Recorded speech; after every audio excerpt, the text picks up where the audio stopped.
Okay. I am going to do. Am I the asshole for wanting my mother in law to move out of our house? I, 32 male, live with my wife, 30 female. Her mother moved in last year when she fell sick. It was supposed to be temporary. It's now been almost a year. She comments on how we cook, how we talk, when we sleep. My wife says I'm being insensitive and that her mom needs us. I've stopped feeling at home in my own house. I find myself staying late at work or going out on weekends just to get some space. Am I wrong for wanting my home back? No, you are not. I feel so bad for him. I feel so I feel bad. so bad for him.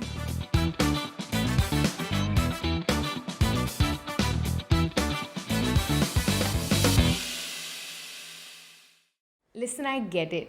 This girl's mom is sick. What is she going to do? Her hands are so tied. All empathy to her. But this poor guy.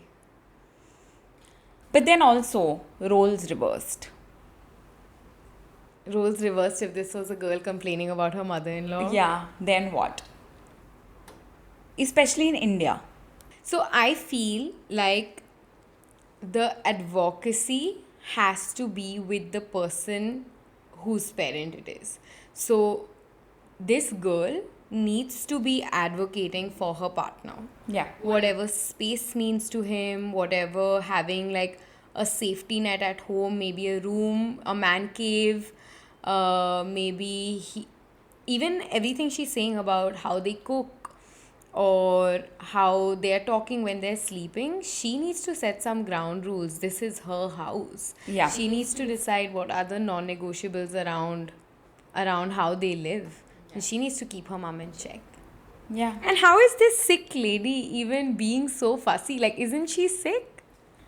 Oh, well, when they're sick, they're worse. So, like aging and then on top of it being sick, it's not the best combination, but like that's life also. Like, honestly, we are all at that stage when we have to deal with this. Yeah. We are slowly getting there. We have parents who are aging, so we do have to be a little empathetic towards this entire situation, because eventually we are all going to be in this situation. But I don't think I'm going to take it very well. I think it's a hard thing. They say having a baby is life altering. Yeah. At least it's rewarding. Yeah. Having you've moved out, you've left the nest, having parents come back to live with you, it's not a rewarding experience. While, of course, we all want to do it for our parents, it is a sacrifice, or the nature of a partner doing it is sacrificial. Yeah. And of course, you expect your partner to do it. The minute you think of your parents, it's like, of course, he'll do it or she'll do it. The minute you switch and you're like, okay, I have to do this for my in-laws, it feels difficult. And I don't think temporary phases, absolutely, but when it becomes persistent and long, like my grandparents moved in because my dadaji had an accident. Yeah. And we lived independently all our lives, and then suddenly they took over. They came and that was it, right? They died in our house, and we didn't know our family is going to change like that. I loved them, but the relationship became so different. That little bit of space and distance, it made the entire relationship so rewarding compared to what it became later. And I also saw my parents lose so much of themselves in that process as well, of looking after Yeah. themselves, and their relationship also became duller Yeah. in some way. On the contrary, I lost my grandparents when I was very young. Yeah. I was a kid. But my nanny she died like 8 years ago. And the last leg of her life, she moved in the same apartment complex as us. Best case So, scenario. yeah, best case scenario, like literally hop, skip, and jump. Like she would call and we'd be there in 2 minutes. She had her own space, we had our own space. There was no, Yeah. no interference, nothing at all. So it was great. And it was a win-win situation for all. Like her daughter was near her, we were near her, and Absolutely. at the same time she wasn't in the house. It was great. I feel like that is definitely the best case scenario. And I was thinking about it. Of course, not everyone can afford that.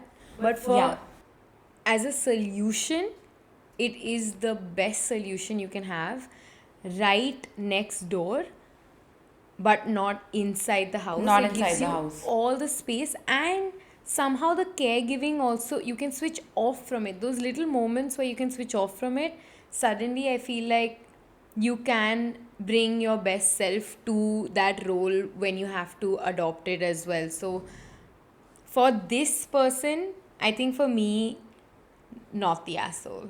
Not the asshole. Yeah.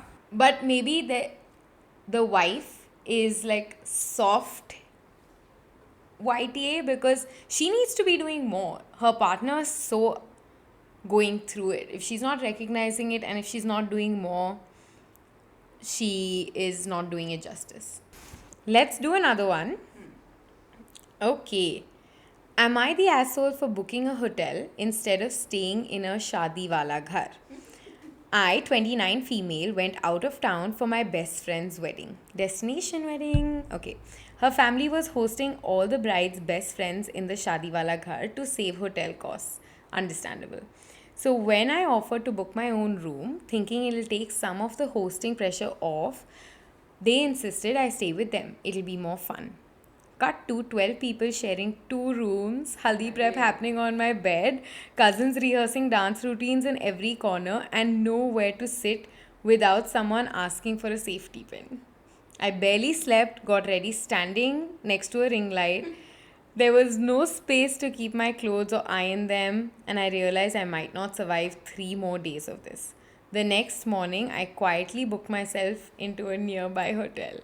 My friend was hurt and she said she'd wished I told her, but I didn't want to add any more stress or to her family's costs. Am I the asshole for escaping the Shadiwala Ghar for some peace and hot water? No, yaar. I mean, maybe she could have told her Yeah. that listen, it's getting too cramped up. Yeah. There's no space. I can't sleep. Make up an excuse, stuff like I have very important emails to send out in the morning and I need to log in. I have like these particular office hours. I have to do this. Yeah. Or I have like a client call or something and it's like not possible. And also 12 people sharing 2 rooms. How many bathrooms? That is the only concern I have. Like that bathroom must be stinking. Yuck. And like how many people, like how would they get ready? It's impossible. People don't think before, they just assume that 6 people in one room is like quite doable just because it's more fun and it's the shadi ka ghar and all. But to be honest, it's being in that kind of environment is very stressful. Like I'm in the industry, so I know there's no space on any tables because it's always filled with some hamper or some gifting item. There's no space anywhere. Kitchen is always running, it's busy, no one has any time to talk. It's crazy. So you kind of don't want to be in that environment. Like even when I get my bride ready, my preference is never to be at the house because there are too many people all the time. So it's always better to be in a hotel room just for some peace and quiet.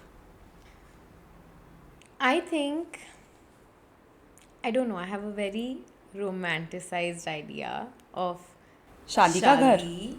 And I do think, like, even if you were to have a relatively small house, during COVID, so many people had weddings At in their home. homes. Yes. And they would do these lovely flower arrangements and make a mandap out of gaddas around a coffee table, and you just saw very intimate pictures. I felt like that was such a beautiful way to get married. It took me back to how it's supposed to be. And of course, I think it's a lot of adjusting for everybody, but it was only for the best friends. Best friends, same age as the bride, you're young, You can do it. It costs a lot, and weddings are so expensive, especially in India. Your friends, for a couple of days, if they were to sleep not so well or not have that much space, it's fine. I mean, if not now, when? I get, okay, we all lead stressful lives and there's a lot to do, but it's your friend's wedding. My beauty sleep undisturbed. I don't think I'm at that stage anymore. And also, like, if she's getting dressed at this house and her friend is at the hotel, it's just rude. Of course, you want your friends there. It's 3 days of quality time, it's 3 days of being there for somebody else. Makeup artist point of view, I don't want your friends there. Yeah, I want some peace and quiet. Maybe one or two people who are actually fun and who don't interfere with my work. What if this friend is the fun friend? Then of course it's okay to But have she's her gone around. no to the hotel. Maybe she And will it's come also back like while she... fully blindsiding your friend. You just booked a hotel and disappeared. What if your friend is getting married and she thinks of you and she wants to spend time with you, or she wants a pep talk from you and she's getting cold feet and you're nowhere to be found? You're in the damn hotel. बोल देना चाहिए था. I think it's, I know you have your own opinion. Yeah. I have my own. I feel like we're pretty split on this one. We are. Am I the asshole for telling my dad to stop body shaming me? I'm 22, female, living at home for a few months after graduation. My dad constantly comments on my weight. Things like, do you really need that second helping? Or when are you going to start hitting the gym again? At first, I tried to brush it off, thinking he meant well, but it's almost daily now, and I feel uncomfortable eating around him. Last week during dinner, he joked that I'd put on quarantine weight. And I snapped. I told him plain and simple, stop commenting on my body. It's not funny and it's not okay.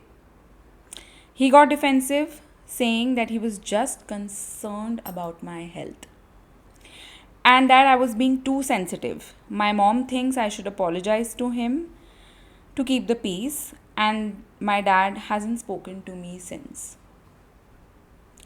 So, am I the asshole for snapping and finally standing up to my dad's body shaming? Okay, this is a tough cookie. I feel like your answer, I'm just assuming and predicting that you have a very clear answer here. I'm the one who snaps. Always. Yeah. And I also feel like this could have happened to you. Of course. Yeah. It wasn't this bad. But, and my dad never body shamed me. But there have been comments here and there. Stuff like he used to travel to China a lot when I was a kid. Like I was a teenager, and when I was a teenager, I had put on like a lot of weight. So he used to go there and he never found clothes my size. So he would always like bring back XLs and 2XLs and like all half sleeves and all. He would come back and subtly tell me that, I see such nice things. I see all these spaghetti straps and all of these clothes, and I really wish if you lost weight, you would look really good in these. So I would want to get these back for you. Stuff like that he would say. It's so similar to this dad. He's also very subtly hinting. Yeah. But then it's pointing in that direction. Yeah. And when I was 18, I traveled with my parents to Thailand. Poor thing, it was just them and me. And at one point of time in Phuket, I think we were in Phuket, and they were just like, we were in the hotel, and obviously they wanted some alone time. But they told me that you need to get out and go to the gym. How does the parent have this conversation with their kid in the right way? What is the right way? I would know when I get there, if I get there, because I feel like everything's really changed now. Kids are more aware of, how healthy they want to be. The standards are set very young, from a very young age, is what I have seen. I have a 4-year-old daughter, and I can see that already in her. I'm pretty sure she's going to be taking care of herself.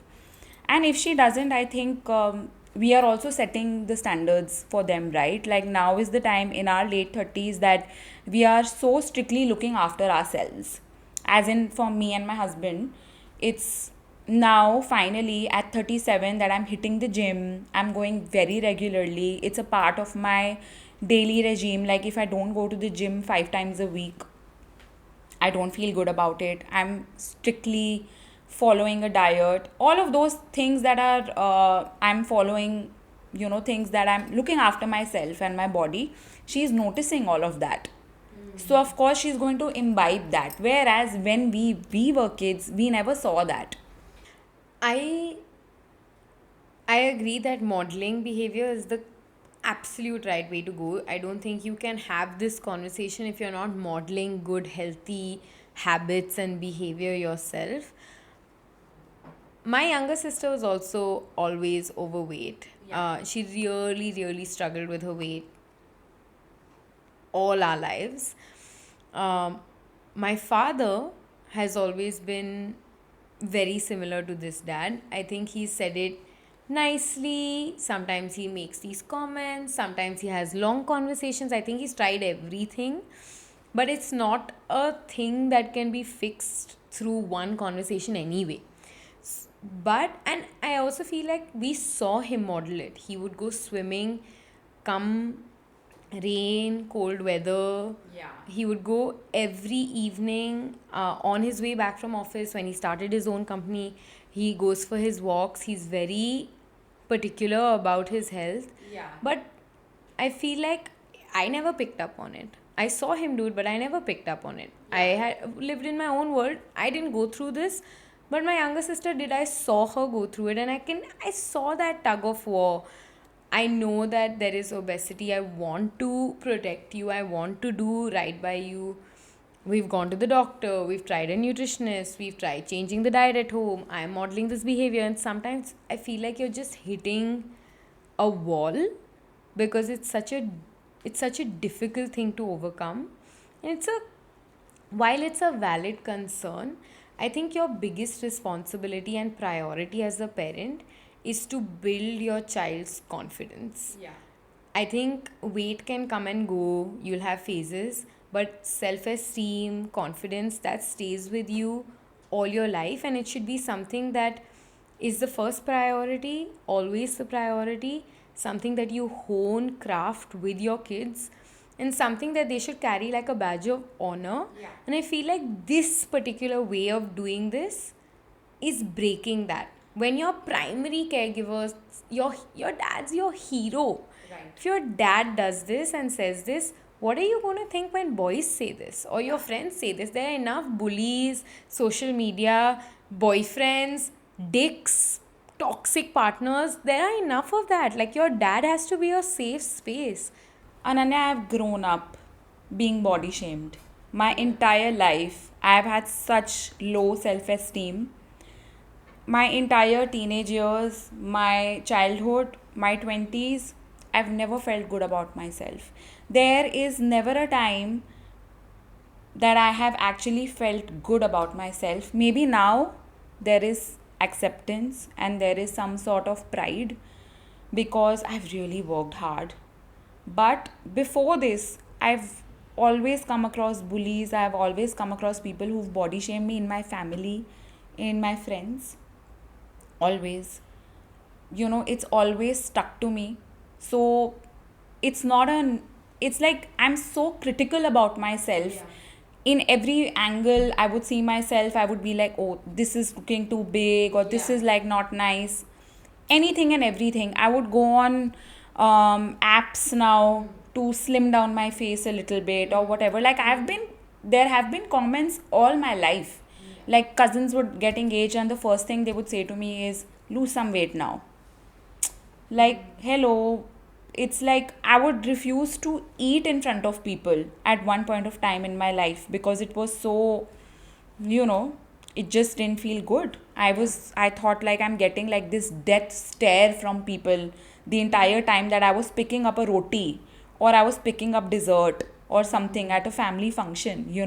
Hate that. Yeah, like I've literally, my boyfriend commented once when we were having breakfast together on a vacation, that how you going to lose weight if you're eating so much? And it just was like, and I'm married to this guy, but I love how you said boyfriend. I didn't want to say husband. I'm married to him. He's changed a lot. And he people just can change. he's changed a lot. This I'm talking about like many years ago, more than a decade There's ago. more awareness also. Of course, like we've been married for a decade almost. So this was a long time ago, and now he's my biggest supporter in this, and he always asks me to chill, and because he's seen me in all my phases. So of course, but he did say that to me once, and I felt really bad, but I did not leave that sausage. I finished it. Okay, so my verdict for this dad is that you are the asshole. 100%. There is a better way to do this. Yeah, man, And bad it is parenting. on you to figure out the better way to do it. Yeah. It's not on the kid to figure it out. It's on you to figure out the better way to do it. Am I the asshole for deciding to leave a larger share of my property to my less successful son? Ooh, interesting. Okay. I'm 66 female with two sons, Arjun and Rohan. Fake names, obviously. Arjun is 36 and Rohan is 33. Arjun is the settled one, good job in Bangalore, married, EMI paying, Sunday brunch kind of life. Rohan, on the other hand, has always struggled.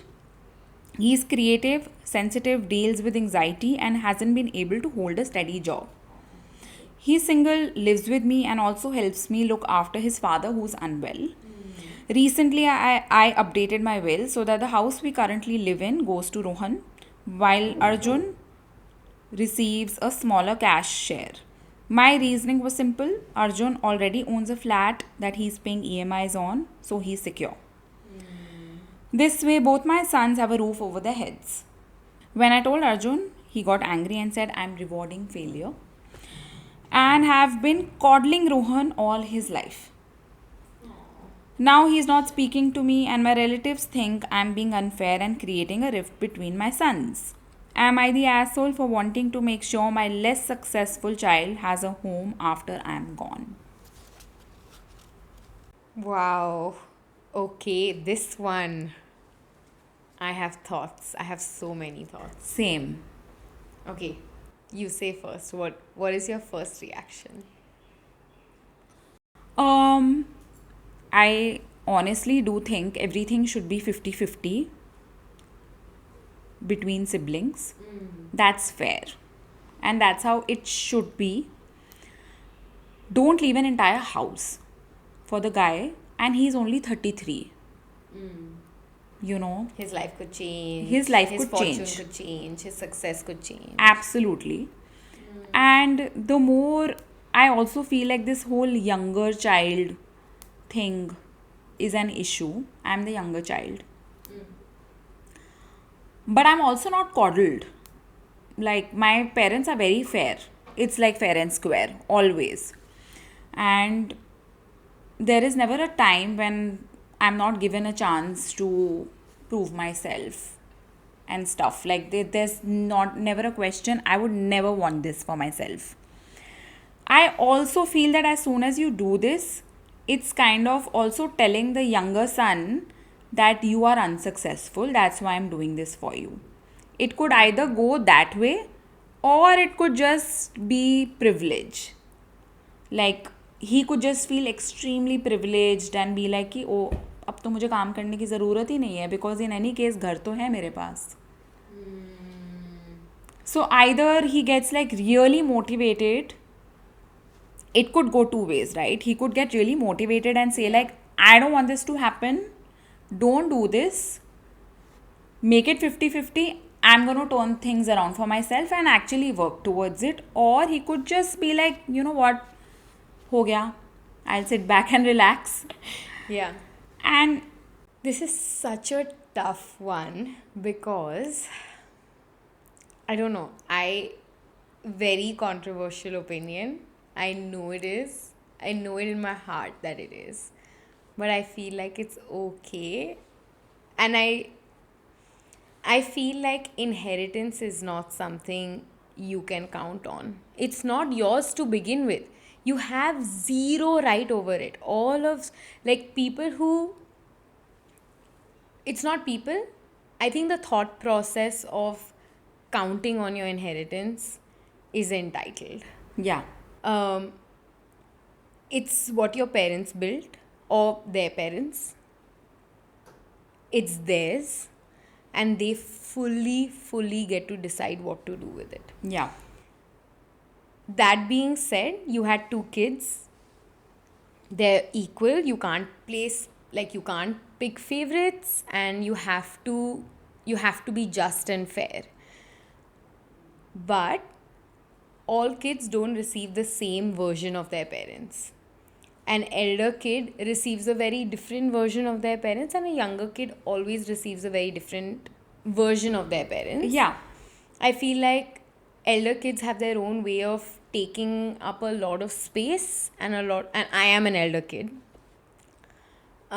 taking up a lot of their parents' time and energy. Sometimes younger kids are slightly more neglected. Not slightly, or an alternate way to put it is that they don't get the same amount of attention. There is a little bit of emotional neglect sometimes, and who knows if that is the reason why this person is not as successful as their elder sibling. Could this be You're the saying, mother's guilt? Maybe. are you saying the younger one does not get or gets more? I feel like the younger kid never gets the same enthusiasm. No. I'm the younger kid. Or their families where the younger kids like the most spoiled Yeah. and like super attentive. Yes. Okay, so going back, firstly, this younger kid is helping out with, like, is helping the mom. They figure things out together. It seems like this younger kid is closer to his mother. Yes. Helping with a sick dad. That's a lot of invisible labor. He's getting rewarded for being the son that is there in the here and now. The elder son is building his life, paying EMIs. I'm not saying he's not present or not involved, but the younger son's there in the day to day. It's a lot of invisible labor, and he's getting rewarded for that. Okay. I also feel like for a mom to think one son is settled and the other one needs a little bit of help, Is a motherly instinct. yeah, it's like a way of looking after your kid. I don't know, it's like giving them a home. It's just, I know that it's not fair, and it's in an idealistic world. There will be resentment. You will pit the brothers, and somewhere in my romanticized way of thinking, I hope that the elder sibling is magnanimous and can see this and wants to also help Yeah. and not shame the younger brother but support the younger brother. But I feel like that's a very romanticized worldview. I don't think it's actually possible in the day to day. It's a recipe for resentment. It's a recipe for bitterness between the brothers. Yeah. So I'm the younger one, and I have an elder brother. So like there's a very big difference when it's a two brother situation, and a brother and sister situation is very different. Yeah. I also feel that in my case, very small gestures are made by my parents for me in order to pamper me a little more. But that also comes with the whole idea of being the daughter. I feel that there is a little bit of a difference there. And also, I'm the younger one, and I've lived with them much more. My brother left much longer. You know, like my brother left for college when he was 18. I lived with them till the time I got married at 28. So there is a 10-year difference in that. And like, so, but that being said, they will never leave the house to me. Yeah. They are very fair and square. And I don't have those expectations either. I love my brother. I want to share everything with him. Of course, of You know, course, it comes from within me. of course. And And it's I feel just, like yeah. the mother also shouldn't take that away from the kids. Yeah. You know, to want to have equal opportunity, equal Absolutely. distribution.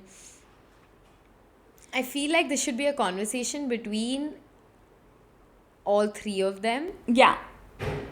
and see how okay Arjun is and then take a call. Like if Arjun's the kind of brother who's okay, I don't think he'd be okay with this. I wouldn't be okay with it if I was getting more share, to be honest. I don't think I would have been okay with it. I feel like somewhere you're also like questioning my capabilities and my abilities. So I would be against it. I would tell my mother that, okay, fine, I'm helping you out, I'm doing all of this, I'll take care of dad also, but please, हाँ, मेरे को successful बनने दो. मुझे करने दो अपना काम. Like, that's what I would say. But that's what I said in the first place. Like, it can go either ways. Either you can pull your socks up or you can be like, chill about it.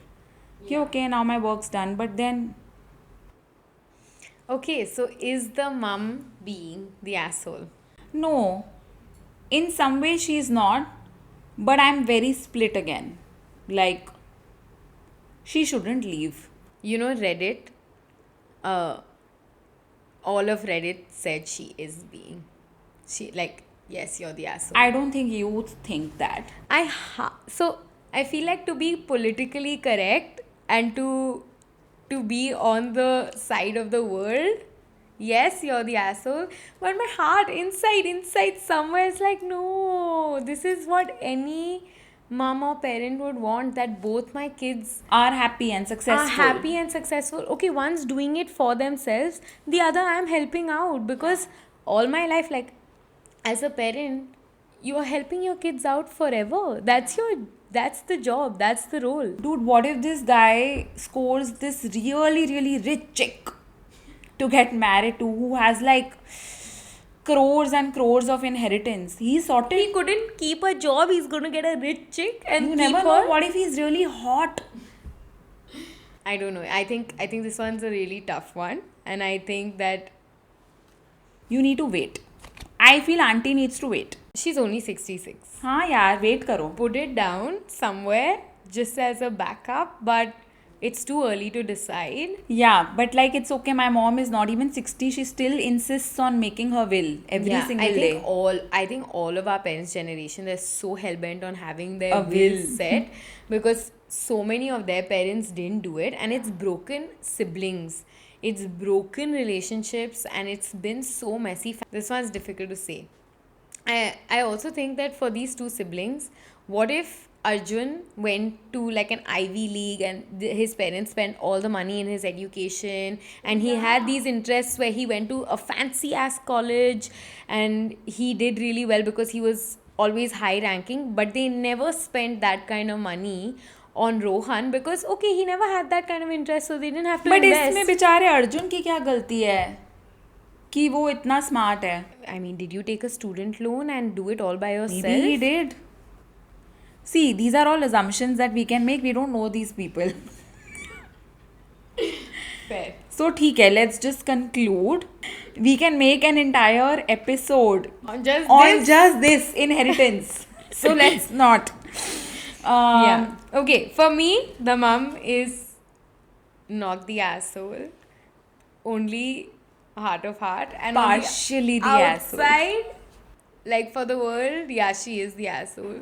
But for me, in my like softy inside heart, she Motherly is. heart. My mother, the mother in me, kind of wants to protect her.